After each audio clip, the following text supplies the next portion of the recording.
নমস্কার, আপনারা দেখছেন চ্যানেল এবিসি। আমি বিজয়, আর প্রত্যেক দিনকার মতো আপনাদের সামনে উপস্থিত হয়ে গেছি। আজকে আমি আপনাদের সঙ্গে এখন আলোচনা করব আজকের রাশিফল নিয়ে। কিন্তু প্রথমে আপনাদের সঙ্গে আজ আলোচনা করব আজকের পঞ্জিকা। আজকের পঞ্জিকাতে আপনাদের ক্ষেত্রে তিথি থাকছে পঞ্চমী তিথি, তাই আজ আপনাদের ক্ষেত্রে বেলের সেবন নিষিদ্ধ রাখা শুভ হবে। নক্ষত্র থাকছে আজ রেবতী নক্ষত্র। যদি আপনারা আজ মহুয়া বৃক্ষ পুজো করছেন, প্রণাম করছেন, রোপণ করছেন এবং জল দিচ্ছেন, তা আপনাদের জন্য শুভ হবে। করণ রয়েছে বালব করণ, পক্ষ শুক্লপক্ষ এবং যোগ থাকছে সাধ্য যোগ। দিন রয়েছে সোমবার এবং আপনাদের ক্ষেত্রে রাহুকাল থাকবে 7টা 38 থেকে 9টা 2 পর্যন্ত। এই ছোট্ট সময়কালে কোনো শুভ কার্য, মাঙ্গলিক কার্য আপনাদের ক্ষেত্রে শুরু করা উচিত নয়। অমৃতকাল থাকবে 6টা 15 থেকে 7টা 38 এবং শুভ সময় 9টা 2 থেকে 10টা 26। এই সময় যে কোনো শুভ কার্য শুরু করুন, ফায়দা মিলতে দেখা যাচ্ছে।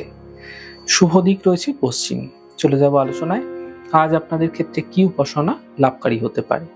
দেখুন, যদি আপনার জীবনে চন্দ্রের অশুভ প্রভাব পড়তে দেখতে পাচ্ছেন, এতে মনের মধ্যে চঞ্চলতা বৃদ্ধি পেতে দেখতে পাচ্ছেন, অস্থিরতা, উদ্বেগ, উৎকণ্ঠা এগুলি আপনার মানসিক ক্ষেত্রে লেগেই রয়েছে, যার কারণে আপনি সমস্যাগ্রস্ত হয়ে পড়ছেন।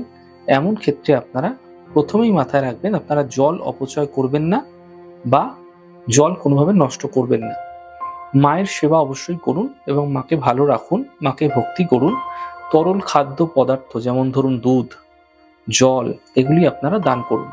বিশেষ করে সোমবার দিন করুন। যদি বাড়ির কলে লিক থাকছে, কল সম্বন্ধীয় কোনো সমস্যা রয়েছে, সেগুলোকে ঠিক করুন। টপ টপ করে জল পড়ছে, তাহলে সেগুলোকে দ্রুত সারিয়ে ফেলুন। চন্দ্রের অশুভ প্রভাব থেকে বাঁচতে এগুলো করুন এবং ভগবান শিবের আরাধনা করুন। শিবলিঙ্গে আপনারা বিল্লপত্র সহযোগে জল অর্পণ করুন এবং মন্ত্র নমঃ শিবায় মন্ত্রের জপ অবশ্যই করতে থাকুন। এতে মানসিক স্থিরতা আপনাদের ক্ষেত্রে দেখতে পাবেন।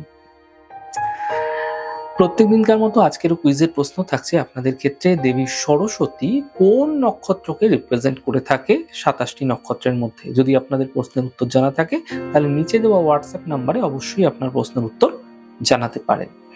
আর গতদিনকার প্রশ্নের সঠিক উত্তরদাতার নাম রাজর্ষি বিশ্বাস। চলে যাব আলোচনায় রাশিফলে। প্রত্যেক দিনকার মতো রাশিফলের প্রথম রাশি, প্রথমে মেষ রাশি। কর্মে পরিবর্তনের সম্ভাবনা হচ্ছে, কাজের প্রেশার কিছুটা বৃদ্ধি পাবে, স্বাস্থ্যের উন্নতি ঘটতে দেখা যাচ্ছে। শুভ রং আপনাদের জন্য সাদা, শুভ সংখ্যা 6। বৃষ রাশি, স্বাস্থ্য ভালো হতে থাকবে, অর্থ লাভ হতে দেখা যাচ্ছে। বিবাদ বিতর্ক থেকে বাঁচার চেষ্টা করুন। শুভ রং সাদা, শুভ সংখ্যা 5। মিথুন রাশি, আর্থিক লাভ হতে দেখতে পাবেন, বাহন সুখ মিলতে দেখা যাচ্ছে, সন্তানের ক্ষেত্রে উন্নতি হতে দেখা যাবে। শুভ রং আপনাদের জন্য গোলাপি, শুভ সংখ্যা 6। কর্কট রাশি, মান সম্মান প্রাপ্তি হবে, আর্থিক লাভ মিলবে, অতিথির আগমন এই সময়কালে ঘটতে দেখা যাচ্ছে। শুভ রং নীল, শুভ সংখ্যা 5। সিংহ রাশি, ব্যস্ততা ভরা দিন থাকবে, স্বাস্থ্যের খেয়াল রাখুন। সন্ধ্যের পরবর্তী সময় এইগুলি সমাধান করার চেষ্টা করুন। শুভ রং আপনাদের জন্য গোলাপি, শুভ সংখ্যা 2। কন্যা রাশি, কর্মের সমস্যাগুলি দূর হবে, আর্থিক স্থিতি ভালো হবে, ছোট কোনো আঘাত এই সময়কালে লাগতে পারে। গাড়ি ড্রাইভ করার সময় সাবধানতা অবলম্বন করুন। শুভ রং আপনাদের জন্য গোলাপি এবং শুভ সংখ্যা 9।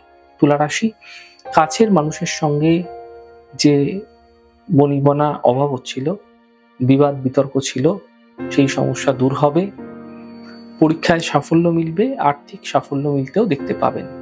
শুভ রং আকাশী, শুভ সংখ্যা 6।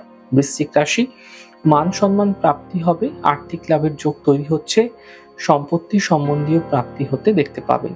শুভ রং গোলাপি, শুভ সংখ্যা 6। ধনু রাশি, কোনো বন্ধুর দ্বারা লাভ মিলবে, কর্মজীবনে সমস্যা তৈরি হতে পারে, সিদ্ধান্ত আপনাকে বুঝে নিতে হবে। শুভ রং সাদা, শুভ সংখ্যা 5। মকর রাশি, কাজের দায়িত্ব বৃদ্ধি হবে, আর্থিক স্থিতি মজবুত হবে, গাড়ি সাবধানে চালানোর চেষ্টা করুন। শুভ রং নীল, শুভ সংখ্যা 5। কুম্ভ রাশি, কর্মের বাধা দূর হবে, পাওনা অর্থ প্রাপ্তি হবে, শিক্ষা প্রতিযোগিতায় সাফল্য মিলতে দেখা যাচ্ছে। শুভ রং আকাশী, শুভ সংখ্যা 3। মীন রাশি, আর্থিক স্থিতি ভালো থাকবে, স্বাস্থ্য ভালো হতে দেখা যাচ্ছে, কাজের নতুন সুযোগ মিলতে দেখা যেতে পারে। শুভ রং আপনাদের জন্য গোলাপি এবং শুভ সংখ্যা 2। যাই হোক দর্শক বন্ধু, আপনারা দেখলেন আমাদের আজকের রাশিফল। প্রত্যেকভাবে রাশিফল যদি আপনাদের ভালো লেগে থাকে সেক্ষেত্রে লাইক করতে, কমেন্ট করতে, সাবস্ক্রাইব এবং শেয়ার করতে বন্ধুদের সঙ্গে ভুলবেন না। অনেক ভালো, সুন্দর, সুস্থ থাকুন।